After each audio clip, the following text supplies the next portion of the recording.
And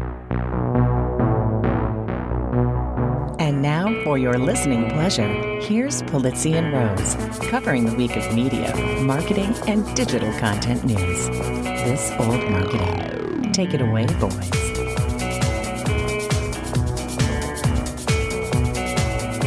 This is Robert Rose, and welcome to episode number 339 of This Old Marketing for a very hot Wednesday, August 31st, 2022.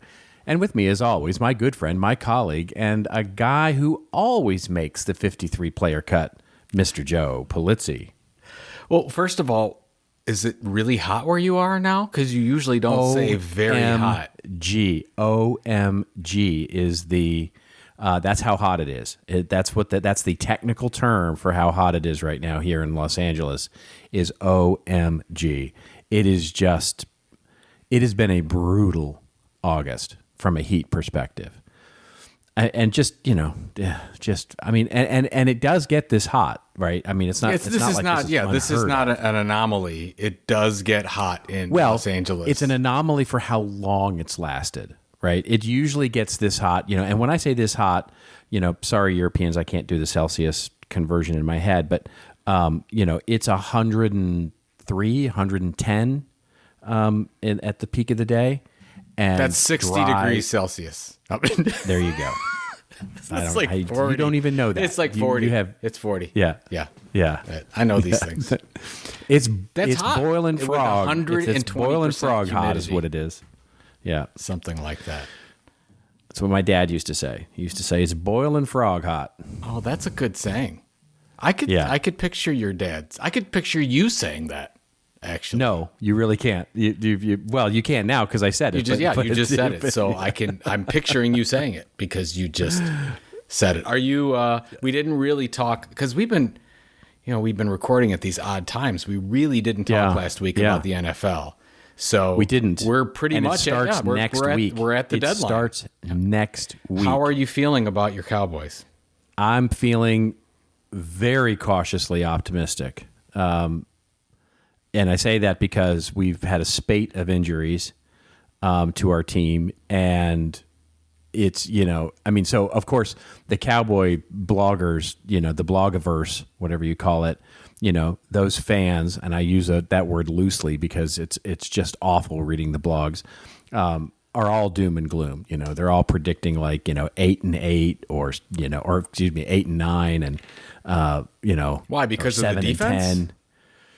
They're just it's the time of year for Cowboys fans to be gloom and doom. I mean, it's literally like a season. You can predict it every single year. The 2 weeks, 3 weeks prior to the start of the season, everybody thinks we're going to fall flat on our face. And when we don't, everybody goes, "Oh, it was such a surprising Cinderella year that it'll never happen again."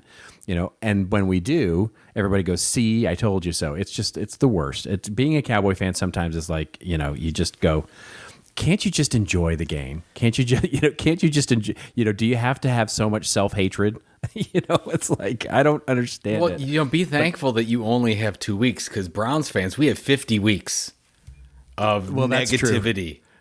Yeah. Because we deserve it. I mean, we've lived since the Browns came back in 99.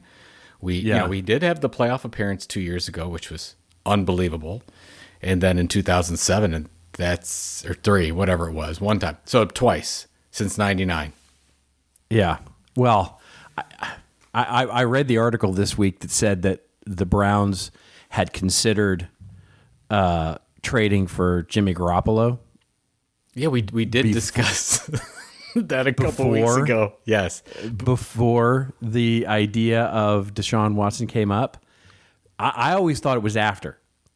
I thought Deshaun had said yes, and then they were like, okay, great. In other words, Garoppolo was a backup. But as I understand it now, they were looking pretty hard at Garoppolo, and then just Deshaun, the idea of Deshaun came up, and they sort of abandoned the idea of Garoppolo and went to Deshaun, which makes it even worse. The whole thing is terrible, but I think that it was a big surprise that Deshaun, quote unquote, chose the Browns. Like, nobody thought that was going to happen.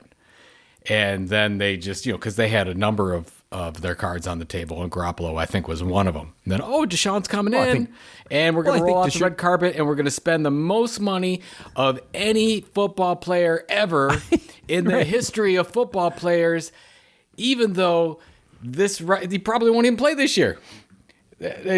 What? It's funny because I did talk about it, in I think it was last episode, I talked about my wife's concern. She put it on her LinkedIn post that, we would be going to First Energy Stadium where the Browns play, and we were a little apprehensive as season ticket holders that we didn't know.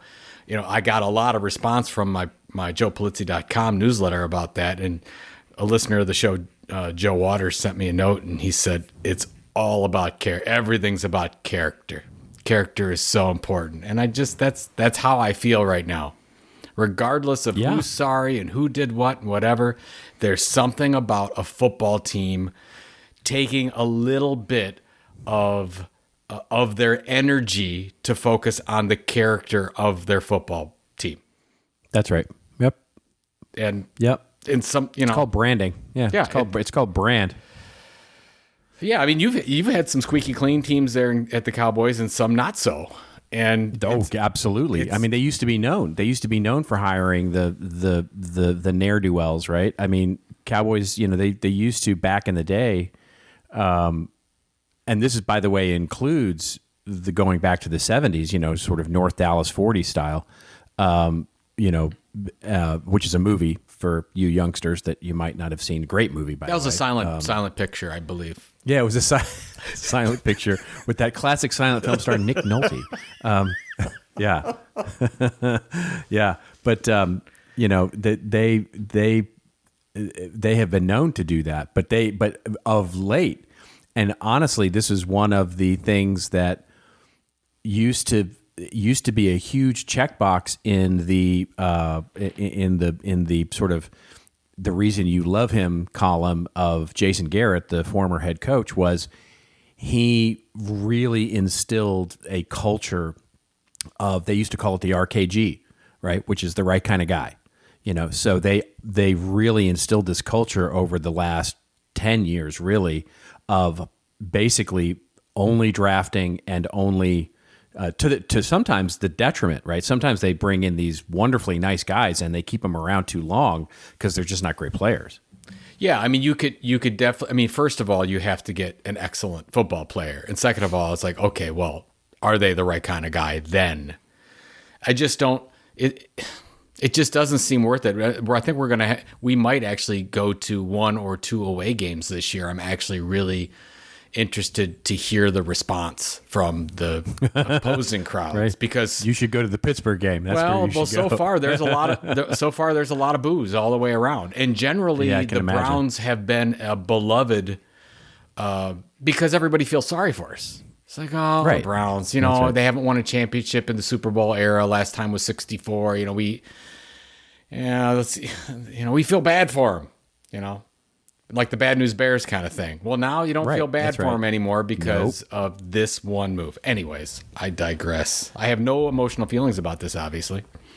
Doesn't bother me one bit as we go into... You are not at all hurt about it. Yeah, but I'm not... I don't think... The only fantasy Browns player that I'm going to draft, I think I'm going to get that... I think his name's Cade York. They drafted him as a kicker. He is... I love this kid. Like he's from 72, 73 yards out. He wants it. He wants to give it a try. I love this kid. Okay. I'm all in. Yeah. I'm going to get a York jersey. And I'm going to eat York peppermint patties at the game while I watch York kick the ball. So, all right. Yeah, exactly. I like that. All right. Well, we've got a good show. To actually get but to. But you don't know that. You're just saying it. We do know that. I do know that. For sure. I know that this is going to be a spicy hot take fest. But Johnny Carson used to say that all the time. For folks that don't know, Johnny Carson used to host the Tonight Show. Back in the silent picture era. Yeah. He said, "We got a great show for you tonight." Yeah. But you didn't. I mean, just setting expectations. You don't know. You could. Yeah. You could have had Mel Torme on, who just, lost his voice. Not such a great show. Mel Torme was the singer, people. I'm just dating myself. Boy, you're really going back now. Yeah. But Mel Torme was on the Simpsons episode. So, in that case, people might know. Oh, yeah, I'm ready. Robert Goulet. You could have Robert Goulet on. Robert Goulet, yes. Robert Goulet was always a good guest. Yes. Oh, yes. Oh, yeah. Don Rickles. You get Don Rickles Don on Rickles there. was 1 in a million. I will say, I'll tell you this right now. This reminds me, not that we need to ramble on anymore, but I'm just finishing The Last Movie Stars, which is Ethan Hawke's documentary about Paul Newman and Joanne Woodward. It's entrancing. I mean, if you're into that, if you're into old Hollywood and you're into sort of the late 60s, 70s acting era, of Hollywood, and specifically, obviously, Paul Newman and Joanne Woodward, it's just a delightful documentary. I'm having so much enjoyment with it. I just couldn't. I have not heard about it. Is that on Netflix? What is that?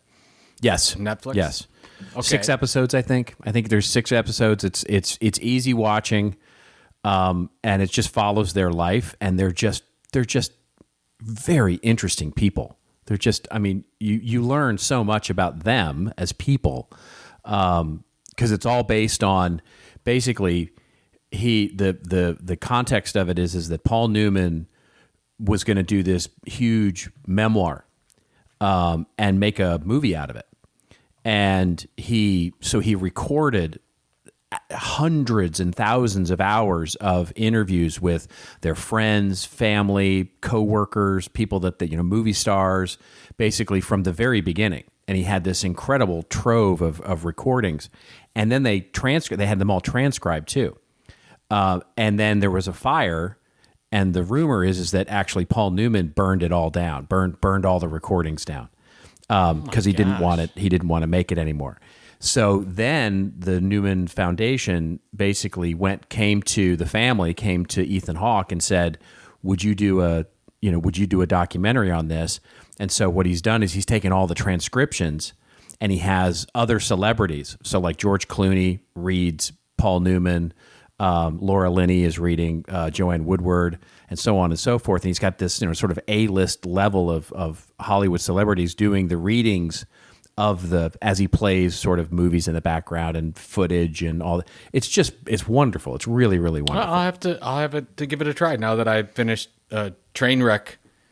Did you watch it? Did you watch the Trainwreck documentary on Woodstock 99? Have you seen this? No, I have not yet. We've been trying to finish this thing, but yes, it is on my list. Okay, so anyways, it's 3 episodes. It's basically 2-hour documentary cut into 3 episodes. JK, our good friend, the creative director, said I should watch it. I watched it, and I'm still disturbed by it, about what happened during Woodstock. I definitely 99. want to watch it then. Oh my goodness! I think it was episode 2 where Fred Durst gets on stage with Limp Bizkit, and there's 250,000 crazy people in the audience, and you know that he's got them in the palm of his hand.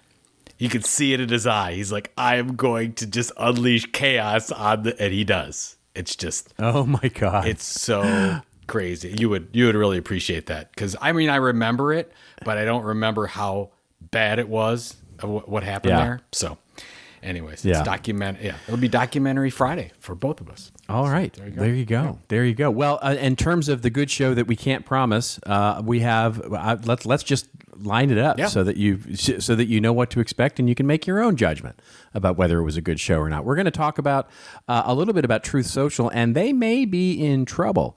They may be in financial trouble. Their SPAC is getting whacked, and all kinds of things that is hampering the new social network that's out there. We'll also talk about Time Magazine, and they've made their first big acquisition since being acquired by Mark Benioff, and they have acquired an agency and site building tool. That's a really interesting trend there. We'll talk a little bit about artificial intelligence and content creation. I've just written a white paper on that, and there's some articles that we'll certainly link to that have been talking about the coming avalanche of AI and content creation. And then we'll talk about NFTs and going boom. OpenSea is a ghost town, says one article. Let's talk a little bit about where the status of NFTs are at the latter half of 2022, and into 2023, I should say. And then if we get time, we'll talk a little bit about Facebook and Cambridge Analytica. If not, we'll just link to it in the show notes. I'm going to have some commentary on the comms job, the sort of trends happening in the communications department, and you're going to talk about the NFT Marketplace situation. That's exactly a new development there. It is of some kind. Breaking development. That's what we're good for. Breaking news. That's 3 weeks There late. we go. But we have it. We're breaking We have news it here. 3 weeks late. Right. This is where it's that great. Was it Jon Stewart? It was on Jon Stewart when he had the editor of the New York Times on in the early days, and he said, "You're the guy who brings me yesterday's news." Jeez. What a great show that was. Right. Oh man. Yeah. When he first came out, he was on fire. Okay. I'm ready. Okay, let's do go. We are going to talk and open up the show with an article that comes to us courtesy of Forbes. Although there are many of the mainstream media covering this, no doubt with some sense of Schadenfreude. Truth Social SPAC down 9% as Trump denies reports of financial trouble. Basically, the article opens up saying shares of Digital World Acquisition Corp (DWAC), as it's known. Dwack. Donald Dwack. That's good, right? There should be a duck somewhere. Anyway, the blank check company with plans to take former President Donald Trump's media site Truth Social fell 9% on Monday morning after Trump denied reports the company is struggling financially and owes more than $1 million in unpaid fees to a conservative vendor. In a post on Truth Social Saturday, Trump claimed the fake news media is devastated by how well Truth is doing. So they are working overtime to criticize and demean it after several outlets reported that the company is facing financial woes, including owning one of its vendors, RightForge, a company that provides internet hosting services for conservative causes, $1.6 million in backdated payments. Dwack cautioned last week that the FBI's raid of Trump's Mar-a-Lago home, if the former president becomes less popular or has further controversies, might actually affect the value of the stock. I just find that whole sentence very funny. Basically, if our founder gets arrested or in some other way becomes unpopular, our stock might take a hit. Yeah, that's definitely in the prospectus. That's sure. best. Yeah. I love that as a prospectus sentence. Anyway, they also, by the way, will link to this news in the show notes, lost their trademark. They cannot have the trademark on Truth Social, says the PTO. Because basically it may cause confusions with other media companies that have the name Truth in it. So they are not going to get the Truth part of the trademark for their Truth Social name. And we'll also link to one other thing, which is another trouble they're having, which is that Truth Social has just been, this is literally breaking yesterday, barred from Google Play Store because of content moderation issues, it said. That story says basically content moderation concerns are holding up the approval of former President Truth's social app on Android devices, a Google spokesperson said on Tuesday. CEO Devin Nunes claimed last week that the Android version of the app was ready and waiting on Google's approval, but Google says, no, you can't have it just yet.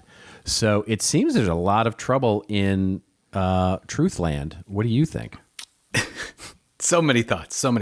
Okay. Yeah. So first of all, if you consider the Truth launch to be like other social media platforms, a la Facebook, Instagram, Snap, they had a very long runway of losing lots of money. The $6.5 million, and I don't want people to think that I'm making fun that $6.5 million isn't a lot of money, because it is a lot of money. But for a launch like this, it's not. No, it's a rounding error. So let's just, if $6.5 million is a lot of money, that's a problem. If they're running out of money to pay for things because they don't have that kind of money, that's a big problem. I don't know what they were expecting. They launched this thing a year ago. Wasn't even a year ago. Basically, if they're having cash flow issues, that's a big deal. Because there was no way they had any kind of revenue plan Of course. before. There was no planned revenue for the first, few months or even years that this was going to be up. Absolutely. They're just now testing out. I mean, we covered it on the last episode. They're just now testing out that they do have some revenue generating ideas, but they don't have a big enough audience to go after some of these larger brands. Okay, so that said, not paying the bills thing. First of all, so internet hosting services at $1.6 million, man, they're getting the platinum package off. Oh, for sure. Holy moly. Yeah. Rightforge is charging the absolute premium, I'm under the assumption, for hosting for that. But, I mean, for whatever you want, and this is not a political statement about Donald Trump, he has been known not to pay his bills.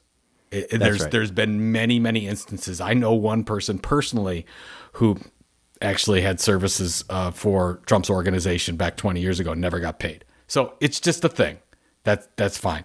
Now, I think the only thing that's going to help Truth, it's a double-edged sword, right? We really do need more raids. Like, we really need more things to happen to Trump, because every time something happens to Donald Trump, Truth Social goes crazy. But at the same time, then your sponsorship is more limited than ever before, because if you're a bigger brand, you don't know if you want to take the risk by sponsoring the platform. So that's right. Yeah, which is going to be the ongoing problem. It's not that they can't find the MyPillows of the world to sponsor Truth. They absolutely can. But what is it? Maybe 10% of companies out there would absolutely think about doing this. And as I said before, if you are a content creator and you cater to a certain audience, or maybe you don't, maybe you cater to the opposite audience, if you think that Truth might stick around for a while, which we don't know, I think there is an opportunity to get a larger voice because you are a bigger fish in a smaller pond. So yeah. Well, I think that's exactly it, right? It's a situation where, and you've said this many times before, with regard to, apps and businesses like Clubhouse or others, is that if you're okay being a small business, then there's absolutely a business there. Sure. Right? But the problem with that, and I think it's expressed in what you just said, is the tension is that Truth Social can't be. It has to rival Twitter and others, in terms of, in order to maintain even just the ego level of its main user and an owner, right? I mean, it can't be a small fringe thing. It has to be big and powerful, because otherwise it doesn't have the influence that he needs it to have in order to, make it suit his purposes. It needs to be the size of a Fox News type audience. Yes, that's exactly right. That's which, exactly by the way, is it's the number one news, broadcast. And so, that in and of itself means that there's a tension there for it to grow quickly and to grow big, which means it's also then hampered by the fact that it has to build the infrastructure in order to support that, because you can't just, have it fail if it does succeed. But at the same time, so you have to pay the premium prices to get, spend $100,000 a month on hosting in order to build the infrastructure to support that kind of user base, but you just don't have it there. So it ends up looking a little bit like a ghost town, and you're way overpaying, I'm sure, for hosting services and technology services and for security services and for all the things that you need to do to make sure it's buttoned down to become a mainstream player. But so it's got all the costs of a mainstream player with none of the benefits. Well, they can't be a mainstream player with this Google announcement. Like, if Truth Social cannot have their ad in Google, it's crazy. They can't. Yeah. You can't build a business off of that. And this is, by the way, the problem with a lot of social media right now. And by the way, Android's way more important for them than Apple. Probably, but yeah, the power that Apple and Google is wielding right now is, I will say it in the best way I can, unfortunate. And it's really unfortunate for Truth and Donald Trump, but it's unfortunate for every business out there, I think, where you have two companies that wield this kind of power when you're trying to build an app. And it's like, okay, well, who owns the Rails? Rails are owned by two companies, folks. Yeah. Unless you want to consider BlackBerry's 1%. Nope. Google and Apple. And if they don't approve, if Google doesn't approve Truth Social app, forget, it's done. And they can do whatever they want because they're a private company. Yeah. And they can. That's right. So. That's right. And, and that brings us back to the whole SPAC thing, which is, the one thing that DWAC has not done, they sort of put all their eggs in the basket of Truth, right? They didn't, those blank check corporations are supposed to, make several acquisitions and bring those public, those companies along. And they have been so focused on getting Truth out the door and up and running, again, with the prediction of it being a mainstream player, that any news that says that it won't be a mainstream player, and this is why you see those sort of, unfortunate but very funny, prospectus statements basically saying, hey, if the one guy on our one, is like, if our founder is, doesn't have great press, then the stock might take a hit. Well, the stock's going to take a hit because there's nothing else to bolster it, right? There's no other business there to help it out. So DWAC is going under. I mean, there's just that's going to zero. It's it has to, I think, and I think it doesn't bode well for Truth Social more broadly, because unless some major investor comes in, the forward-looking news for Trump and does not look good at the moment, and so it doesn't seem like Truth Social is going to get any good news in the near term, and certainly I can't see it getting more financing. It just seems like it's going to be a short road. Let's put it that way. I think. I can't believe that they didn't prepare for many more millions of dollars, and also, how many episodes did we cover last year with SPAC in the title? I mean, that has to be one of the biggest losers of 2022 from 21? For sure. Was Absolutely. the SPAC itself, because, I mean, if you looked at, and I just saw it in a passing article, but the performance of SPACs versus like any other group of stocks, and they're all the worst. They're terrible. Nothing's working. Oh yeah, absolutely.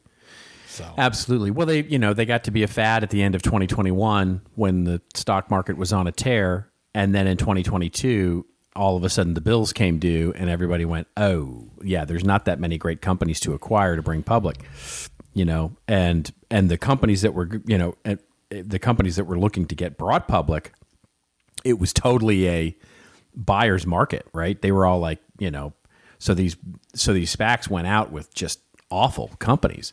That weren't ready for prime time at all. And so the SPACs that did go, and de-SPACed, basically, those companies are like taking terrible, terrible hits because they just, they've had, severe, the whole tech sector took a, whatever, 60, 70, 80% downturn in some cases. It's just, it cleaned out the pipes, as it were. You know what I mean? That's funny. Yeah. The DWAC SPAC. Why didn't they think about it and just say, look, let's not be DWAC.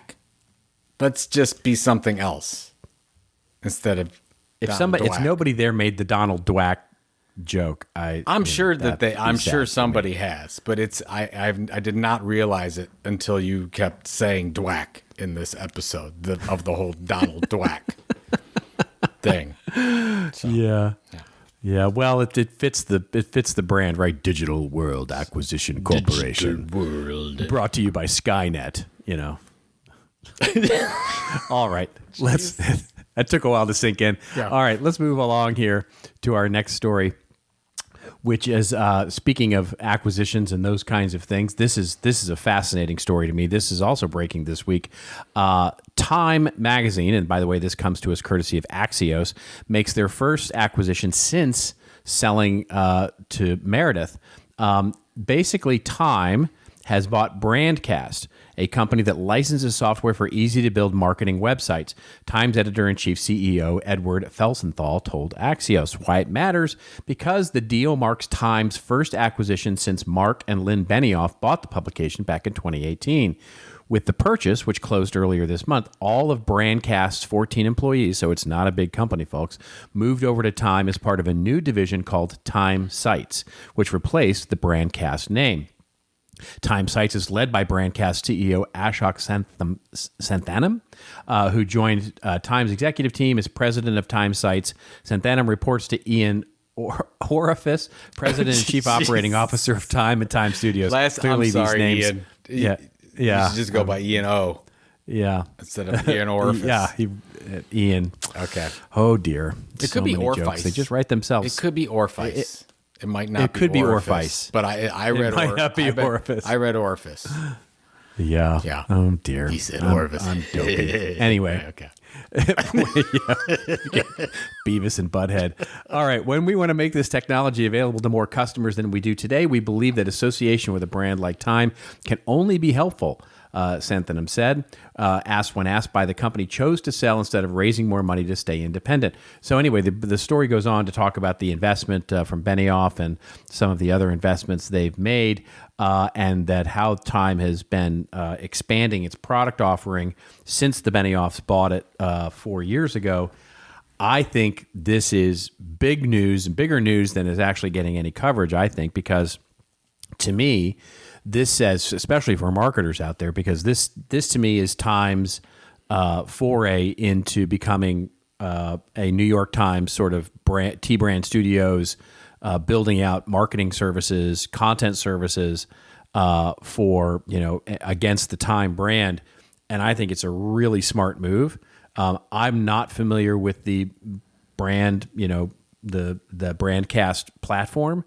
I'm assuming it's a bit like a Wix or those kinds of things. Yeah, I don't know. But what I do know is that I think this is really a very smart move to get them into some of the content and services business that that we've seen other publishers get into, and it fits Mark's new.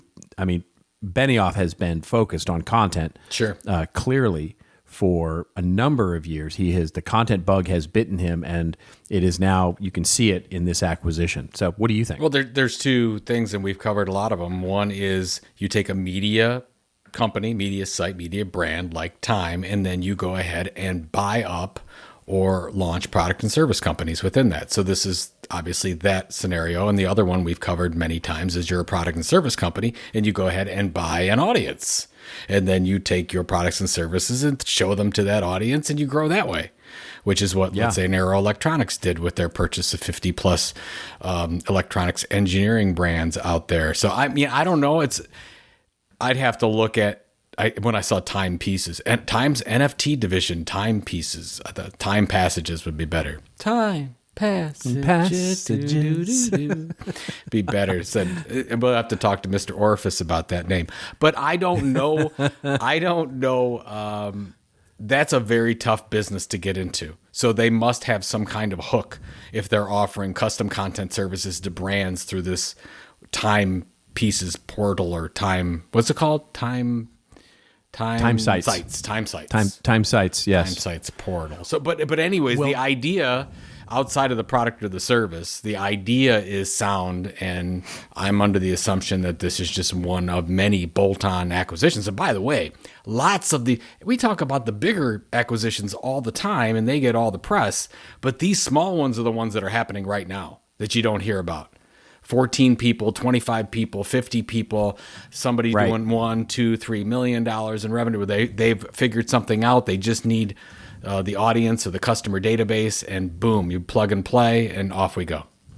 So, it is just, it's another data point in the evolution of, the news business, the publishing business, because so if you look at T-Brand Studios, the estimated revenue on T-Brand right now is just under $40 million a year. That's meaningful revenue, sure, right? It's 20% of their digital revenue is T-Brand Studios services. Look at Washington Post. Washington Post sells now their Arc XP web content management system.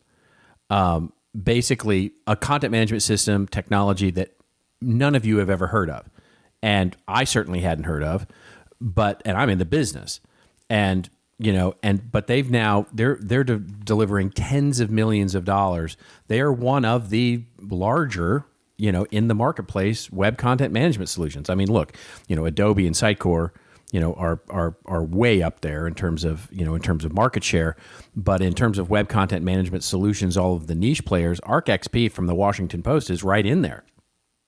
And so you have these content businesses, these media companies beginning to diversify into services, software, and other types of products, which, not to pat ourselves on the back, but we've talked about for years, that you go, oh, sure, that makes sense, right? That makes sense that, that New York Times launched a services agency. It makes sense, that the Washington Post launches a CMS system product. It makes sense that Time launches a custom publishing /services /consulting business.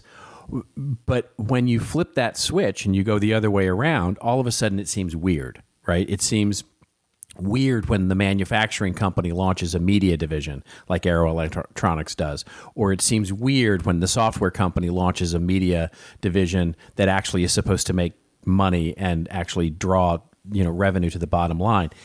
For some reason, we're accustomed to media companies diversifying revenue streams, but it's really weird when we see product and service brands do the same thing.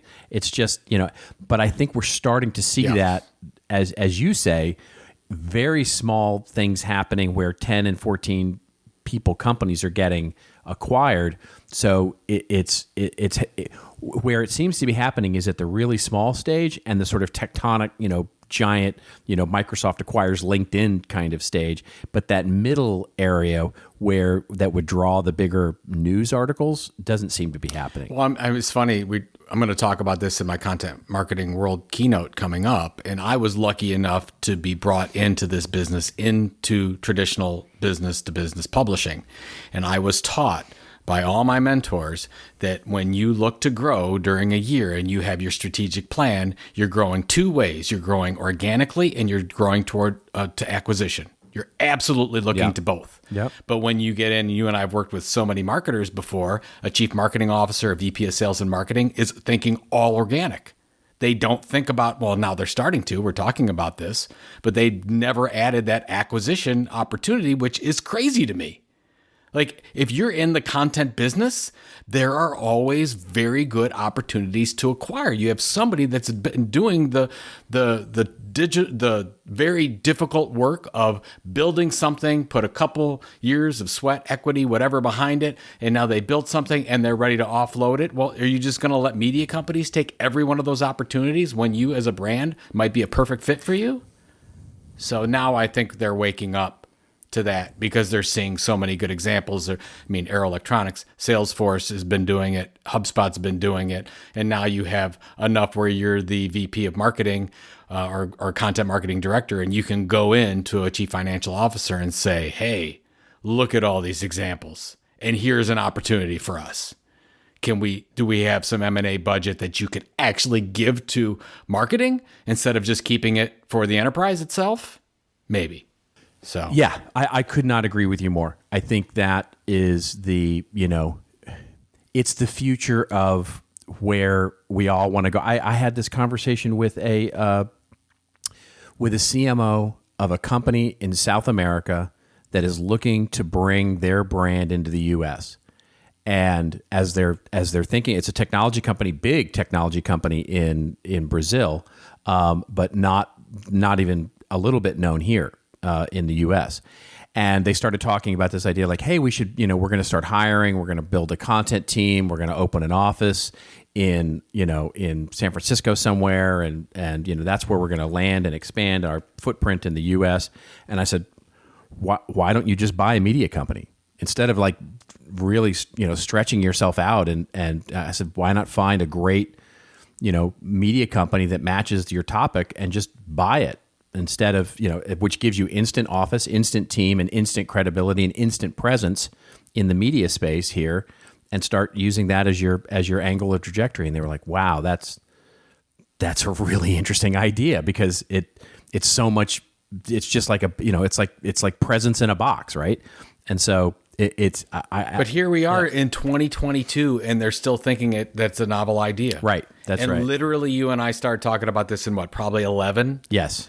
11 or 12, we were like, oh my God, marketers, acquisition is part of your job as a content strategist. You have to understand this. There's a business aspect of this that you're missing out on. I don't get it. I mean, obviously it's happening. It's just moving at such a slow pace. Yeah. Which it's whatever. Yeah. It's there. First movers are a big opportunity. I mean, you look at a company like HubSpot, they've been in Salesforce. They are going to be the big unstoppable tech companies in a lot of cases because they're building these huge media networks. That's right. Yeah. I mean, we talked about it earlier, right? If your competition isn't doing it, if your competition isn't doing it, all the easier for them. Yeah. So absolutely. Well, speaking of first movers, this is a really interesting segue into our next story, which comes to us courtesy of Media Post, and the Media Insider commentary, and it's talking about artificial intelligence, which we talked a little bit about a couple of episodes ago, but didn't get too deep into it. AI and content creation, the coming content avalanche is the headline of the article. And it opens up by saying, if you're like me, the growing drip, drip, drip of the content faucet is pushing you to the edge. Posts, pings, notifications, alerts, the sheer volume of content demanding your attention chews at the edge of your consciousness with a grinding urgency. That author's really proud of that paragraph. I know they're like, oh, they just looked at it and went, that's the perfect chef's kiss paragraph. Stephen Rosenbaum is the author, and I know Stephen, and he's very proud of this. Yeah. I totally agree. Totally agree with that. All right. Yeah. Tech journalist Charles Arthur makes a compelling argument that future content is at a tipping point, says the author. Arthur is the author of Substack blog Social Warming, about social networks' effect on society. The approaching tsunami of addictive AI-created content will overwhelm us, warns Arthur. The tsunami he points to is the creation of what academics call synthetic media that is created entirely by artificial intelligence. I've been keeping a close eye as these content creation robots have moved from the labs to publicly accessible programs. Then he goes on to mention things like DALL-E 2, GPT-3, and all those kinds of things that are out there in engines. I've just spent the last 8 weeks going down the rabbit hole, deep dive into this for a white paper that I wrote and just literally finished this week. So I definitely have a take on this, but what are your initial thoughts?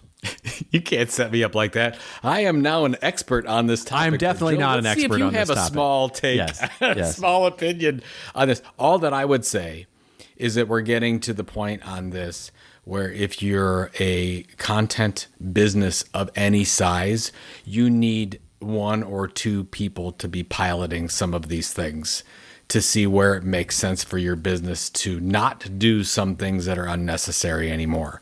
But the truth is, I want to hear what you're going to say. I'm under the assumption that this is going to be all out chaos in 3 or 4 years of automatically driven content from multiple, from audio to video to textual.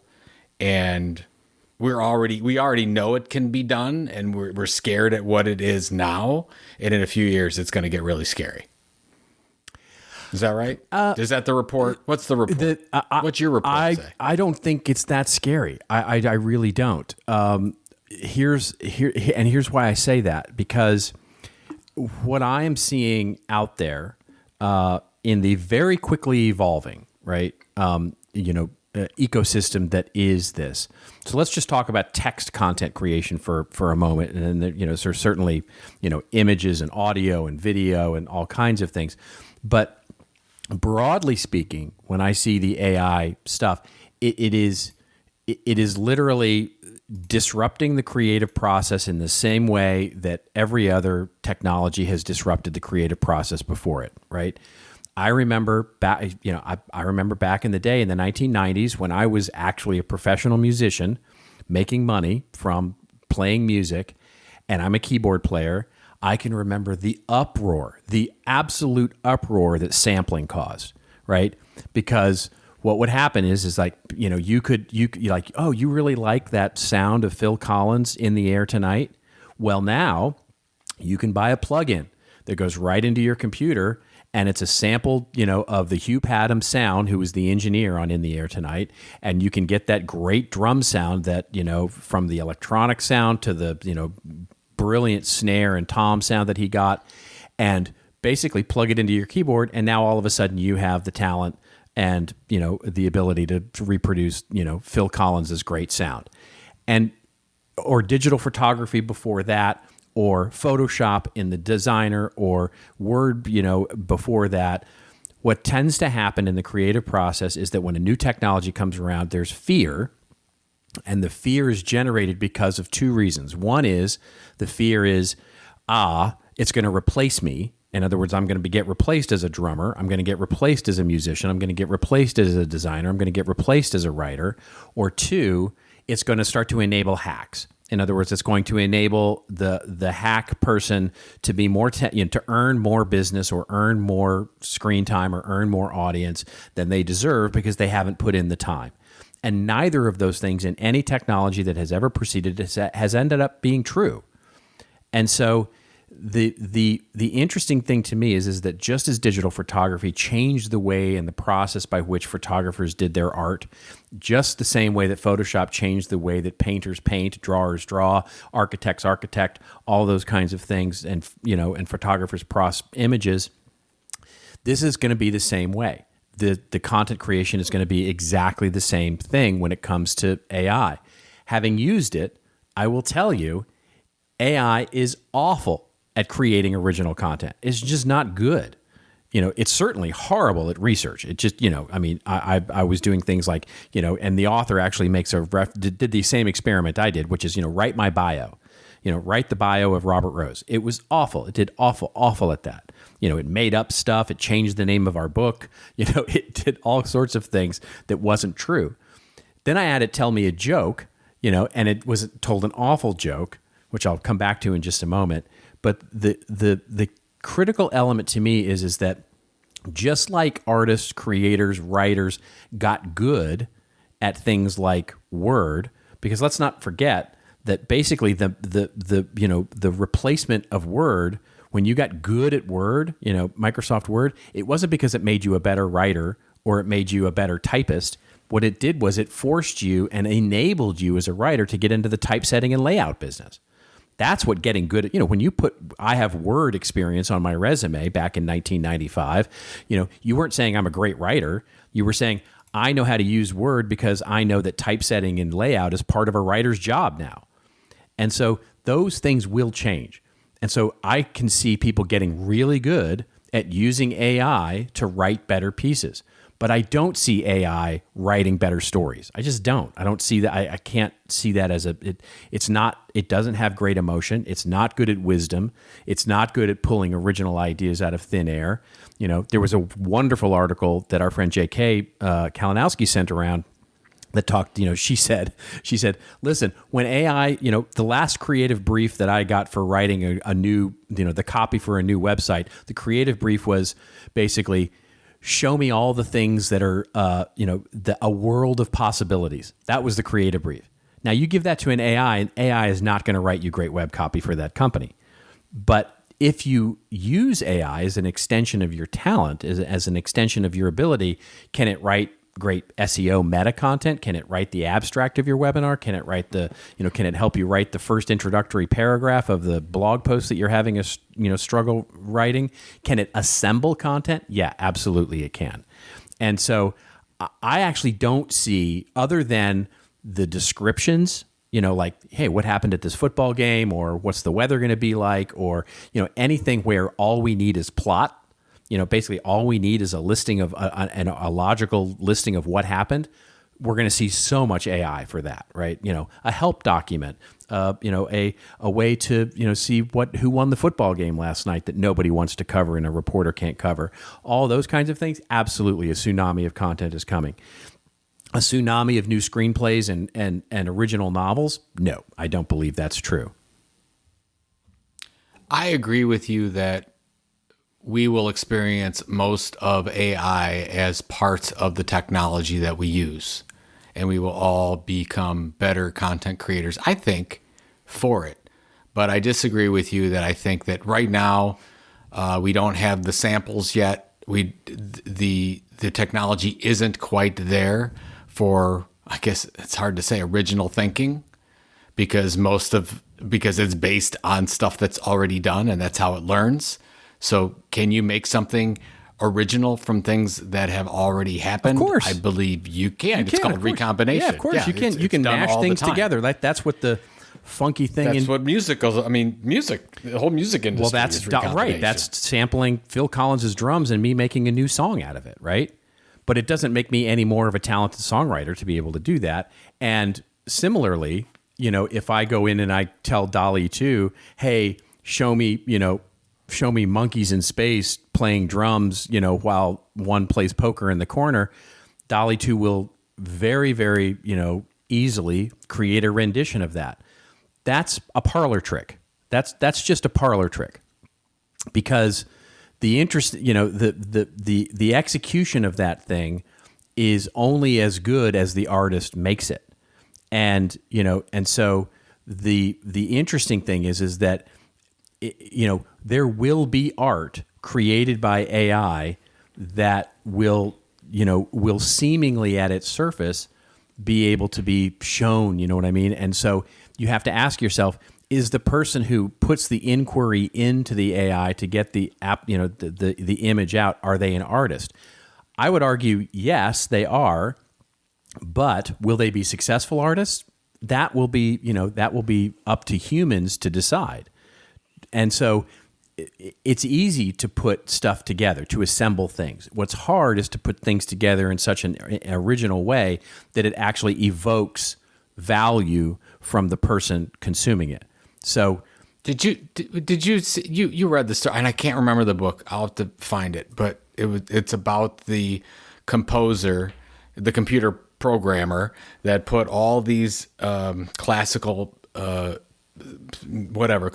renditions from the best of the best into the database, and then had the computer say, make me a combination of whatever it was, Bach, Tchaikovsky, whatever it was. That's already there. Yeah, and absolutely. Yes. And then I think it was the Indiana Conservatory played it, and the audience was like, oh my God, it's unbelievable. And then they found out that it was done by a computer, and everybody was upset about it. That's right.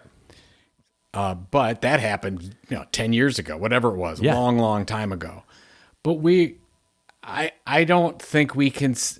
All I know is something is there. It's going to be amazing and impactful, and it will seem original, and we are going to be very conflicted by it. But that's the thing. I think I think we just don't know what it's going to be. But I absolutely think, because I was having a conversation. I remember with Claire, the editor of Chief Content Officer magazine. We were talking about it when New York Times came out with that story and said, okay, we're going to ask all these people in our audience whether they can tell if this was rendered by a computer or whether it was done by an editor, and nobody could tell the difference in headlines and descriptions. Right. And you're right. And it was we were already there. Right. But here's the thing. The article in question was simply, and I remember this, the article in question was basically a recap of what happened. It was a recap of something that happened. Like, it was plot. It was not an original idea, right? It was not evoking some level of emotion. It was a newspaper story about something that happened. And I think there you're definitely going to see a role for AI to play. So well, already playing it, but already playing it. I agreed. And I think, but here's the thing. I want to make this point, which is that will there be externalities? Will there be unintended consequences? Of course, absolutely. There have been unintended consequences from digital photography. There have been unintended consequences from Photoshop. There have been, how many times do we look at Photoshop now and go, oh, it's Photoshopped, right? Okay, yeah, shopped, I mean, shopped is a verb now. Right, because we look at models, the retouching of models' pictures on the covers of magazines, and we look at all of the things that technology has enabled as part of the creative process. Some of it has been good for culture and life, and some of it have been externalities or misuse or disuse of the technology for unintended or sometimes in cases, intended bad things. We're going to see the same thing with deepfakes, right? With deepfakes becoming, a misused technology in some cases, and in some cases a great use of technology. The sort of punchline to all of it is it's here. It's not, you know what I mean? It's happening. You know, as Clayton Christensen said, you know, you may hate gravity, but gravity doesn't care.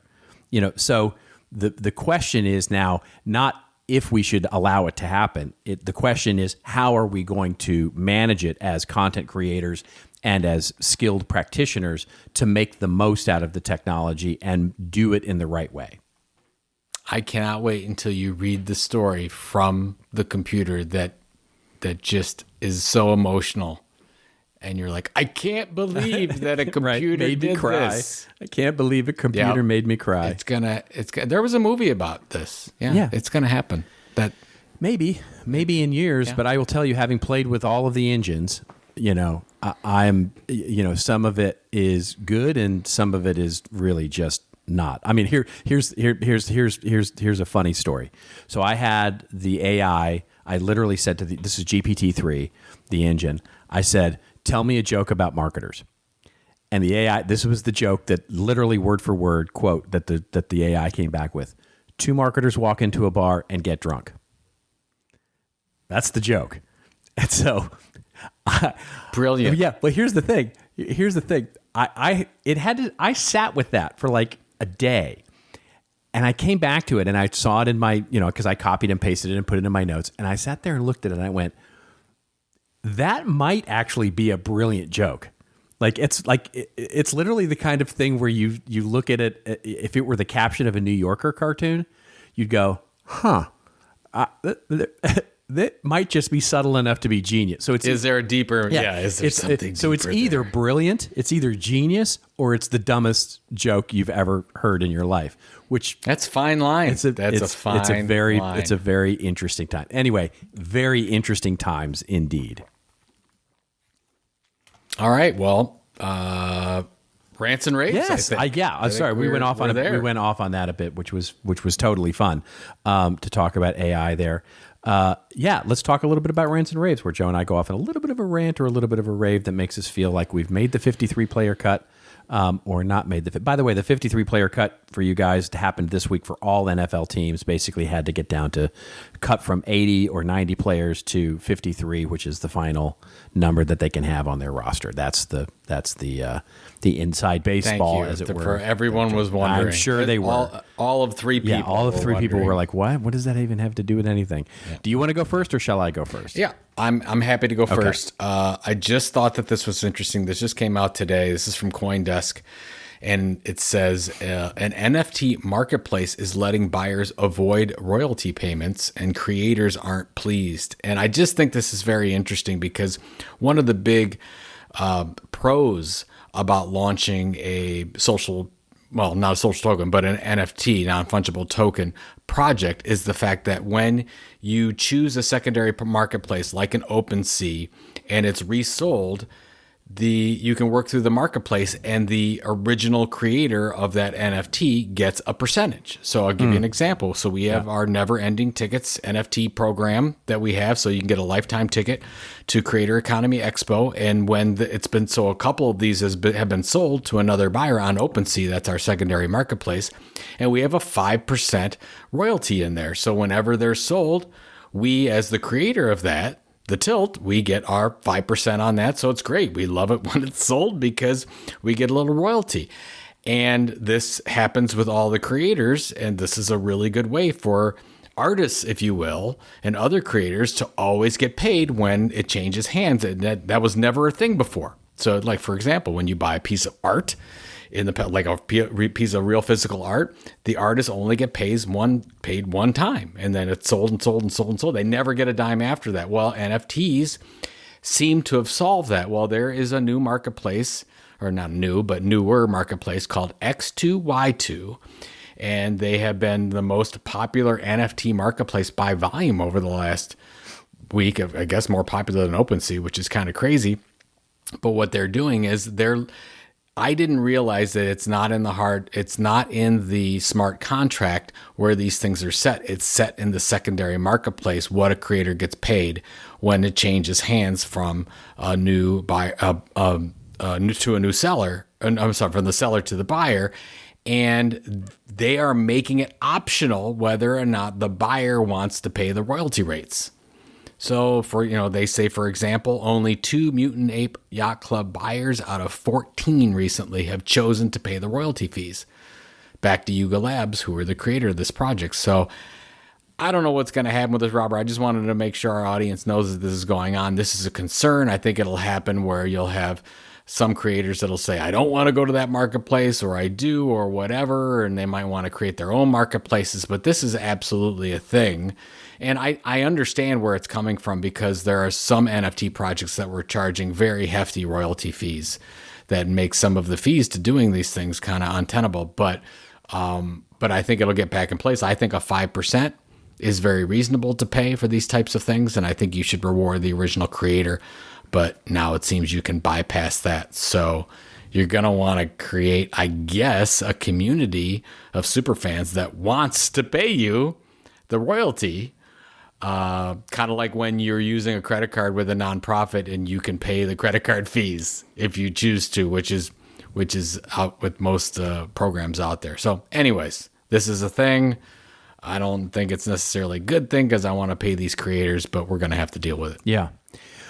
Well, it's an interesting challenge. It's that secondary market, right? It's that, which has the NFT enables the, sort of streamlined, if you will, or easily enforceable secondary market for things like your never ending ticket is a great example of that, right? Where, somebody may have come to the event with their never ending ticket, and they go, and then something happens in their life where they say, I'm not going to be able to attend these events like I wanted to attend them, or my job has changed. Maybe they're not a content. Maybe they're not a content all creator kinds anymore, of things, right? So they put it up for sale, and then somebody else, what it's going to start to do is start to say, somebody else who goes in and says, oh, there's these never-ending tickets available.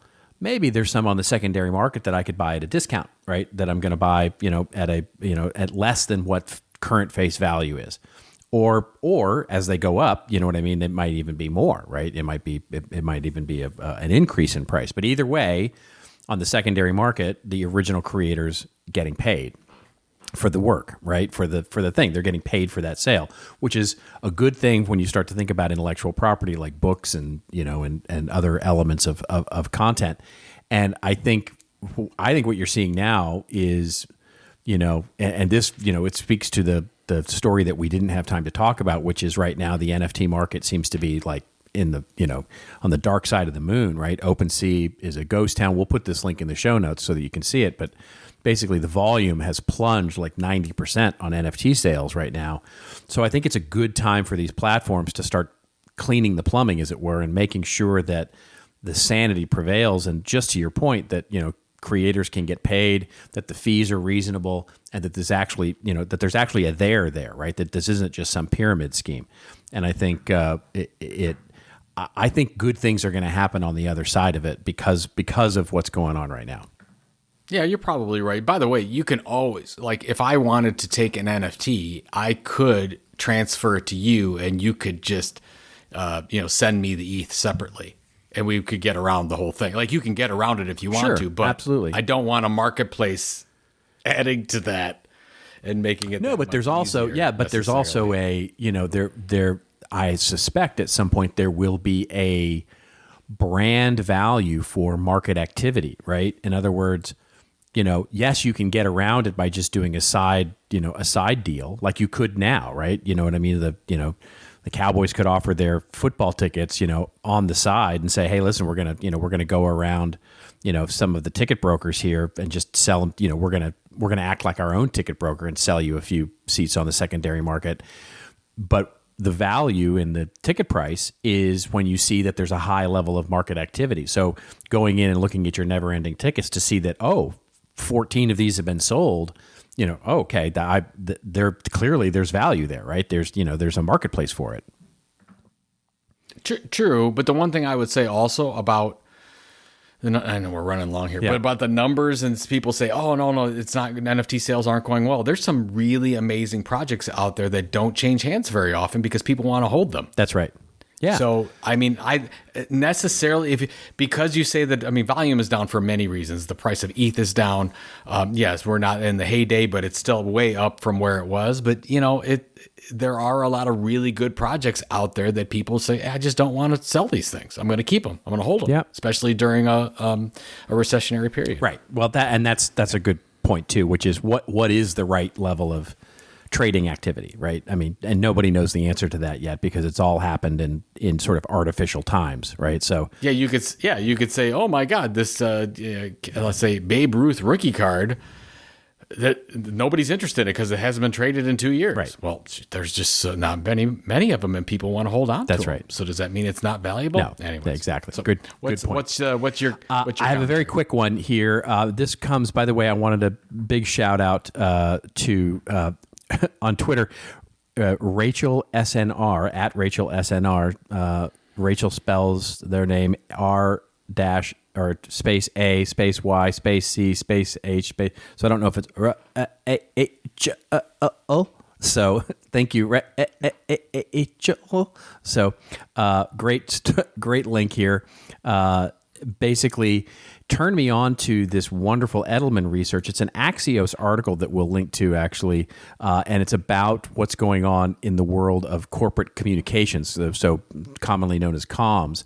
And the Axios article basically says, it references the Edelman research and says that communicators, basically comms is having a moment, right? Comms is now having its strategic moment, sort of reporting now to the C-suite.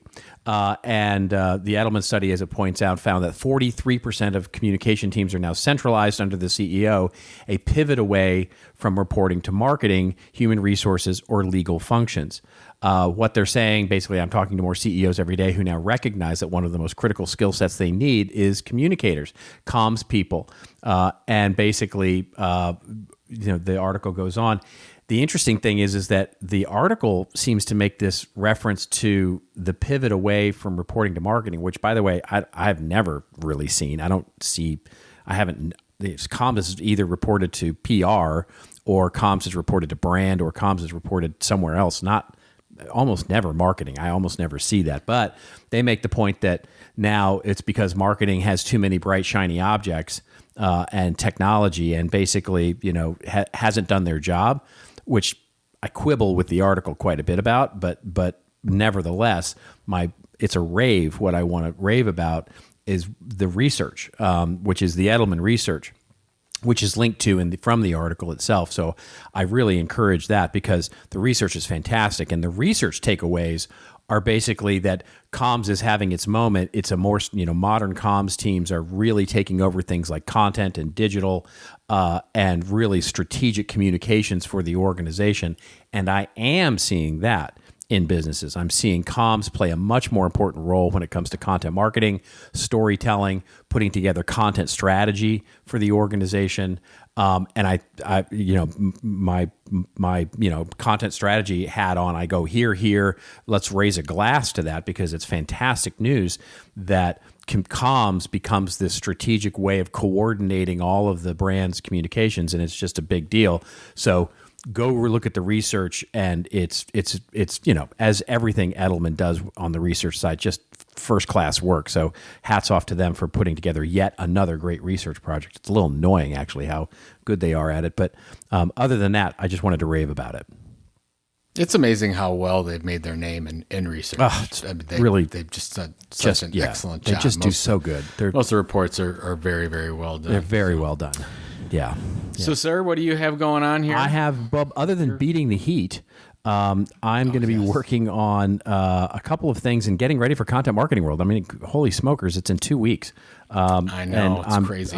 I'm crazy busy getting ready for that and sort of getting all prepped. I have a new little costume that I'm going to be wearing for my opening keynote, as I usually do.